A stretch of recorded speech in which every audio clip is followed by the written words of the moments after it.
मुसव्विर हो गए। कमल हुआ पाजी पैप शैप तो डल गए हैं। कितना झूठ बोलेगा? नहीं तेरे साथ वही किया जो हाजरा करती थी असद के साथ। ना बहुत बुरा लगा मुझे, बहुत बुरा। कईयों पाके बच्चों को, इस घर को, कारोबार को संभालने वाला मेरे अलावा कोई और है? आप क्या चाहते हैं?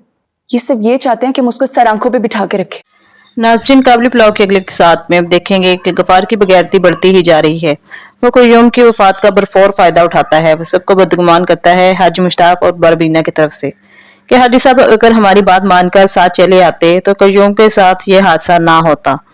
इसका सबसे ज्यादा असर कय्यूम की बड़ी शादीशुदा बेटी पर होता है, जिसे हाजी साहब प्यार से माँ कहकर बुलाते थे। वो बारबीना से नफरत करने लगती है और हाजी मुश्ताक को मजबूर करती है कि वो इसे वापस भिजवा दें। दूसरी तरफ बारबीना बारान की वजह से परेशान है कि कहीं इसकी हकीकत सबके सामने ना आ जाए। वो पुरानी जिंदगी को भुलाकर हाजी साहब के साथ अपनी बाकी जिंदगी बसर करना चाहती है, लेकिन बारान गफार की नीयत से बखूबी वाकिफ है, इसलिए वो बारबीना को अकेला छोड़कर जाना नहीं चाहता। वो बारबीना से कहता है कि मुझे जाने का मत कहो, मैं तुम्हें गफार के रहमो करम पर छोड़कर जाना नहीं चाहता।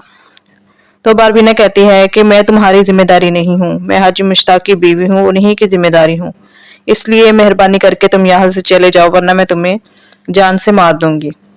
हाजी मुश्ताक गफार से इसके घर जाने को कहते हैं तो वो बहाना बनाता है कि मेरा घर जेरे तामीर है, जबकि हाजी साहब को इल्म हो जाता है कि इसने अपना घर बेच दिया है और अब इसके पास रहने का कोई ठिकाना नहीं। तो वो गफार की बेइज्जती करते हैं और कहते हैं कि और कितना झूठ बोलोगे और कितना तंग करोगे बारबीना को, मगर गफार बहुत डीठ है, वो अपने झूठ पर डटा रहता है। हाजी साहब को जब गफार की हरकत का पता चलता है तो वो गुस्सा करते हैं और सबसे ज्यादा नाराज बारबीना से होते हैं कि इसने भी इससे असल बात छुपाई और उसे कुछ नहीं बताया। तो हाजी साहब बारबीना से नाराजगी का इजहार करते हैं और बारबीना इन्हें मनाने की कोशिश करती है। दूसरी तरफ बारबीना चौधरी कय्यूम की बड़ी बेटी की नाराजगी को दूर करने की कोशिश करती है और उसे कहती है कि मेरा यकीन करो, तुम्हारे बाबा की मौत के जिम्मेदार मैं और हाजी साहब नहीं बल्कि गफार हैं।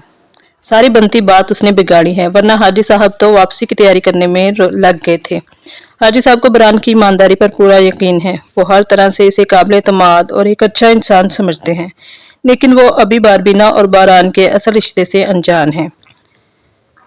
शम्मा जब गफार से कहती है कि मुझे यहाँ से ले चलो, मैं यहाँ रहना नहीं चाहती, तो गफार कहता है कि अब ये हमारा ही घर है, जाना तो बारबीना को है, उसके पीछे हाजी साहब को भी। फिर इस घर की और कय्यूम की सारी जिम्मेदारी मेरे ही कंधों पर आनी है, तो फिर हम यहाँ से क्यों जाएं? हमारा भी इस घर में हक है। शमीम के पास इसका इंस्पेक्टर शागिर्द आता है और इसे अपने प्रमोशन की मिठाई खिलाता है और कहता है कि बड़े अरसे से जो रुकावट थी मेरे प्रमोशन में वो आपके चित्र खाने के बाद दूर हो गई। ऐसे कोई बबरकत जूते मारे थे आपने। काबली पुलाव की कहानी में इतना ही। अगर मेरा रिव्यू पसंद आया हो तो मेरे चैनल को सब्सक्राइब करके मेरी वीडियो को लाइक ज़रूर कीजिए। शुक्रिया।